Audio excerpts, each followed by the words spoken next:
Shalom, kembali lagi bersama saya Alfa di channel JC Kok. Judul renungan hari ini, Terciptanya Berhala. Pembacaan Alkitab dalam 1 Yohanes pasal 2 ayat 15 sampai ayat 17. Janganlah kamu mengasihi dunia dan apa yang ada di dalamnya. Jikalau orang mengasihi dunia, maka kasih akan Bapa tidak ada di dalam orang itu.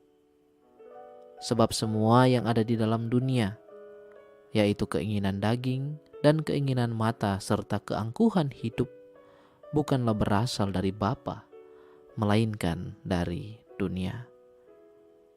Dan dunia ini sedang lenyap dengan keinginannya. Tetapi orang yang melakukan kehendak Allah tetap hidup selama-lamanya.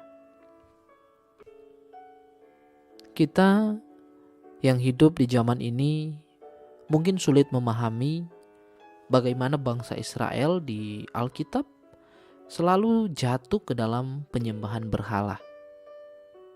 Apakah Israel sedemikian bodohnya sehingga selalu berpaling pada berhala daripada Tuhan yang berkali-kali menyelamatkan mereka? Penyembahan berhala jelas tidak muncul begitu saja. Pertama, ini berasal dari pengaruh.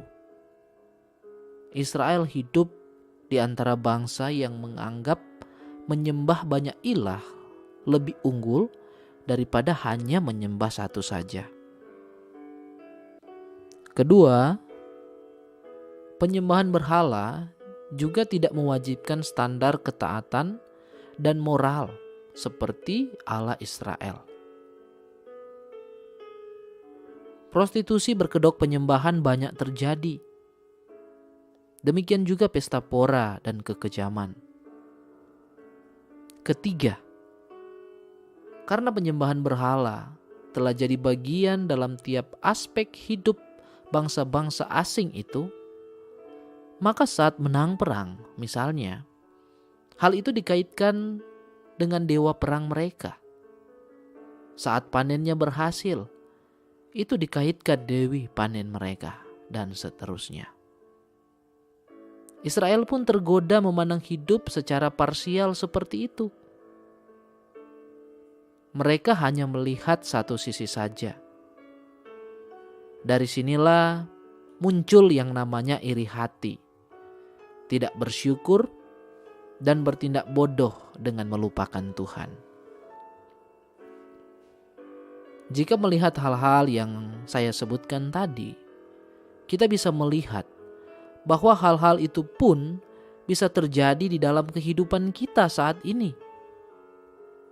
Dimulai saat kita tidak menjaga diri, sehingga membiarkan pengaruh-pengaruh dunia masuk ke diri kita. Kita lalu iri pada orang dunia yang seolah bebas dan nyaman menjalani hidup. Ini karena kita hanya melihat hidup dari sisi satu bagian saja. Kita hanya melihat si A lebih kaya, si B lebih terkenal, si C lebih dihormati, dan seterusnya. Yang akhirnya itu semua membuat kita menjadi sulit bersyukur, tidak puas, dan akhirnya mengadopsi cara hidup dan pikiran duniawi itu. Segala hal yang membuat kita tidak lagi mengandalkan Tuhan dan memberikan cara pandang menyesatkan tentang Tuhan, itu adalah berhala. Itu sebabnya berhala bisa muncul dalam bentuk apa saja. Entah itu benda mati, pemikiran atau falsafah, atau dalam wujud manusia. Nah saudara, jika hari ini kita memahami bagaimana penyembahan berhala itu bisa terjadi, biarlah kita menyiapkan diri dan menjaga hati serta hidup kita agar kita tidak jatuh ke dalamnya. Jangan izinkan pengaruh dunia, merasa iri, dan keinginan duniawi menggeser posisi Tuhan dalam hidup kita. Amin. Terima kasih saudara sudah mendengarkan renungan ini. Kalau saudara terberkati, bantu support, like, komen, dan share video ini. Subscribe channel ini, nyalakan lonceng notifikasinya untuk dapatkan update terbaru dari channel ini. Terima kasih, God bless you.